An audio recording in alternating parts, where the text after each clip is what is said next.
আসসালামু আলাইকুম। আশা করি আপনারা সবাই ভালো আছেন। অশেষ মেহেরবানিতে আমিও ভালো আছি আপনাদের দয়ায়। আমি এই সেটটা দেখতে পাচ্ছি Oppo A5s। এই সেটটাতে প্রবলেম, নেটওয়ার্ক ক্রস চিহ্ন। তো আমি আইমি চেক দিলাম, আইমি ওকে।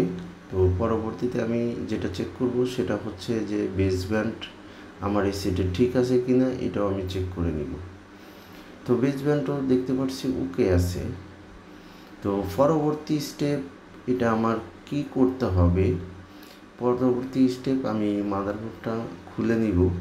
খোলার পরে এটা মাইক্রোস্কোপের নিচে দেখে আমি এটা কুল টেস্টিং আগে করার চেষ্টা করব, এবং কুল টেস্টিং করে তারপরে আমি হট টেস্টিং করব।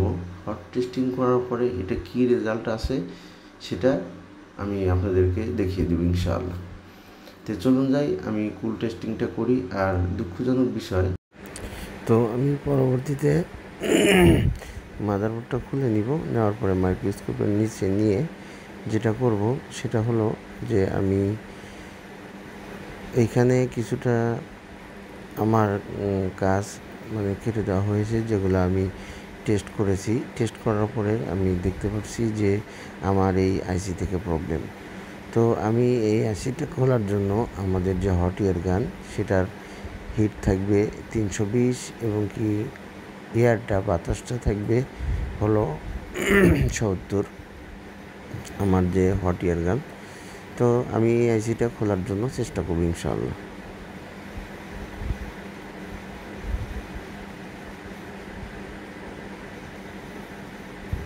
তো এই আইসিটা যখন আমরা খুলব, অবশ্যই আমরা অ্যাকুরেট হিট অথবা বাতাসটা দিব, কেননা যদি আমাদের এইখানে যদি একটু হিট কম বেশি হয় তাহলে কিন্তু মাদারবোর্ডটা ফুলে উঠবে।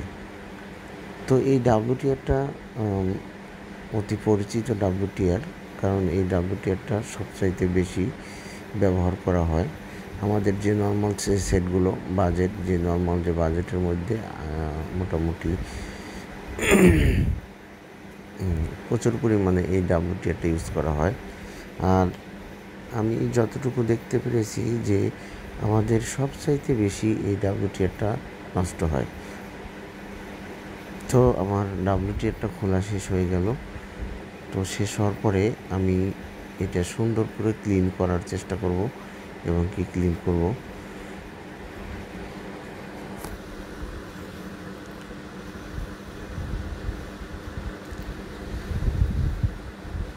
আমাদের যে আয়রনটা আছে, হিট আছে 320 থেকে 350-এর মধ্যে আমরা হিট দেওয়ার চেষ্টা করব, কেননা যদি বেশি হিট থাকে তাহলে কিন্তু একটা লাইনের সাথে আরেকটা লাইন সংযুক্ত হয়ে যাবে।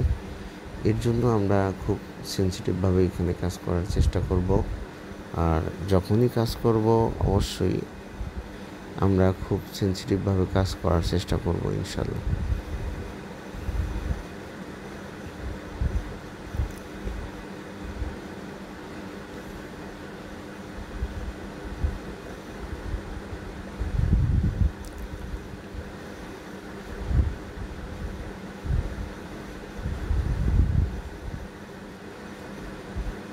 আর যখনই আমরা এই ধরনের কাজ করব অবশ্যই আমাদের চিন্তা চেতনা থাকতে হবে যে না, আমরা এই কাজটা সঠিকভাবে এবং দক্ষভাবে এই কাজটা করার চেষ্টা করব, কেননা কারণ একটু ভুলের জন্য আমাদের ক্ষতিগ্রস্ত করতে পারে মাদারবোর্ডটা। এই জন্য আমরা চেষ্টা করব সঠিকভাবে এই কাজটা করার জন্য ইনশাল্লাহ।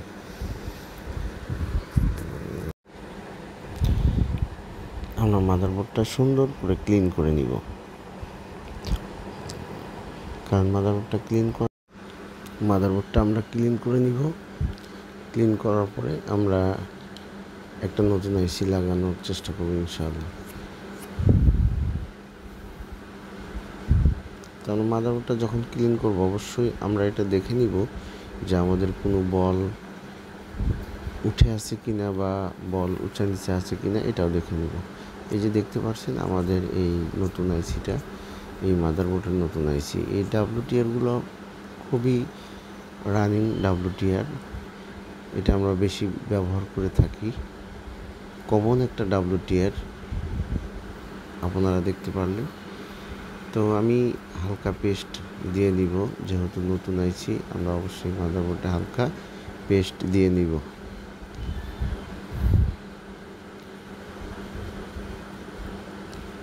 পেস্ট দেওয়ার পরে আমরা আইসিটা 1 মিনিট বসিয়ে নিব।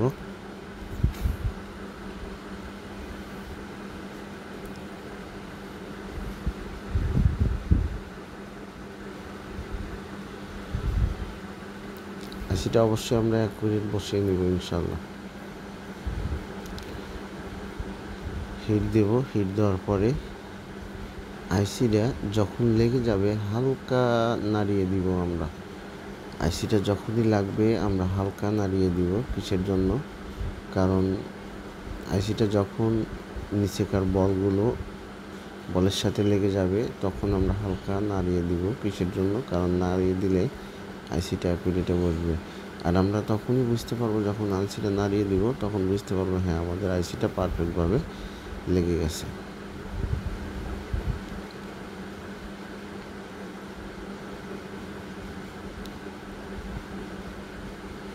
হালকাভাবে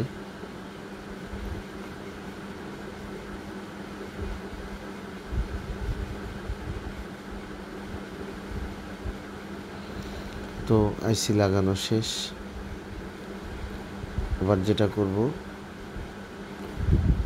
হালকা করে পরিষ্কার করে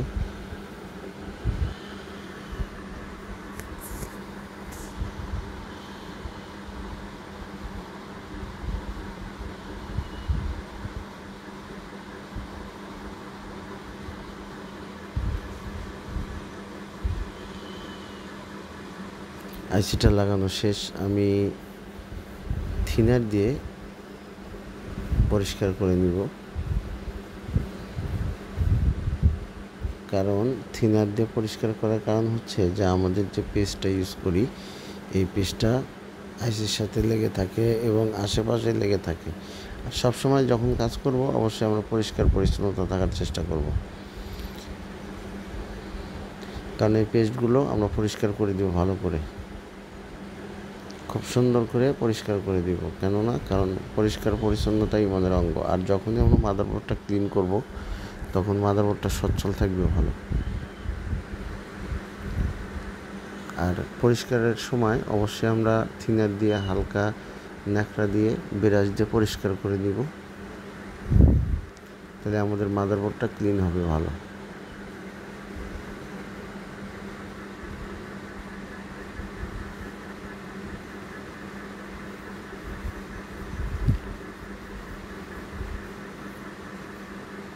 ইনশাল্লাহ পরিষ্কার করা শেষ। আমরা মাদারবোর্ডটা আপনাদেরকে দেখাতে পারতেছি যে এই যে মাদারবোর্ডটা দেখেন আমার আইসি লাগানো শেষ। আমি এখন সরাসরি ডিসপ্লের সাথে সম্পৃক্ত করব। করার পরে আমরা রান করার পরে দেখতে পারবো যে আমাদের কী অবস্থা বা নেটওয়ার্ক আসছে কি না। এই যে আইসিটা দেখতে পাচ্ছেন এটা আমার আগের আইসি, এটা দেখতে পারতেছেন আপনারা সবাই। এখন আমি এটা মাদারবোর্ড ডিসপ্লের সাথে লাগিয়ে নিব। লাগানোর পরে চালু করার পরে দেখা যাবে আমাদের মাদারবোর্ডটা কাজ হয়েছে কিনা। আমরা ডিসপ্লে সংযুক্ত করে নেওয়ার পরে দেখতে পারবো আমাদের নেটওয়ার্ক আসছে কিনা।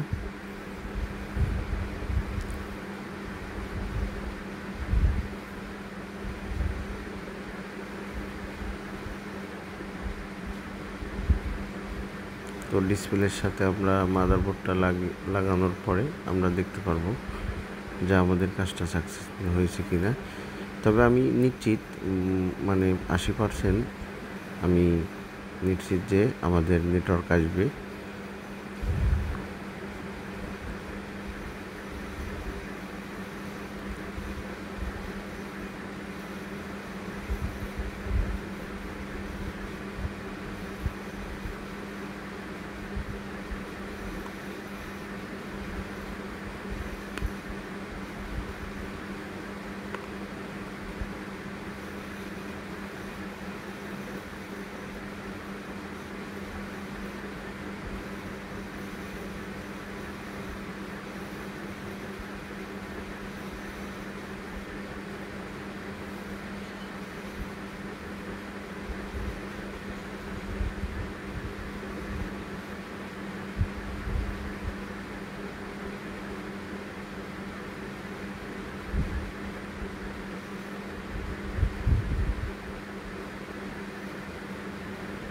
এন্টিনাটা লাগিয়ে নিব, আমাদের যে এন্টিনা আছে এন্টিনাটা লাগিয়ে নিব।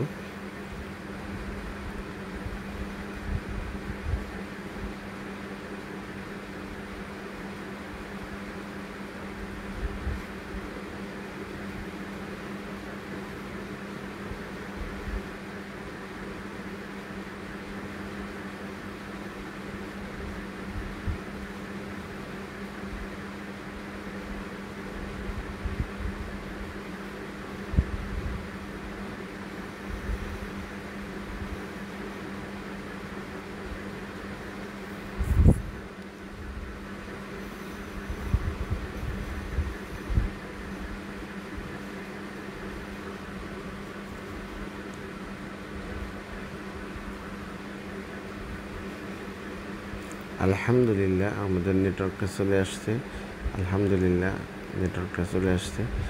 আমার যদি কাজে ভুল হয়ে থাকে বা আমার কথাতে যদি ভুল হয়ে থাকে আমাকে ক্ষমার দৃষ্টিতে দেখবেন, এবং কি আপনাদের সামনে যেন ভালো ভালো কাজ আনতে পারি আমাকে কমেন্ট করে জানিয়ে দিবেন। আমি অনেক দিন হলো আমি অনলাইনে ভিডিও ছাড়ি না, এরকম ছাড়ি না, তবে এখন চেষ্টা করব রেগুলার ভিডিও ছাড়ার জন্য। আপনারা সবাই দোয়া করবেন ভালোভাবে যেন ভিডিওগুলো ছাড়তে পারি, স্টেপ বাই স্টেপ কাজগুলো যেন আপনাদেরকে বোঝাতে পারি। আমার জন্য দোয়া করবেন ইনশাআল্লাহ। আসসালামু আলাইকুম, সবাই ভালো থাকবেন, সুস্থ থাকবেন।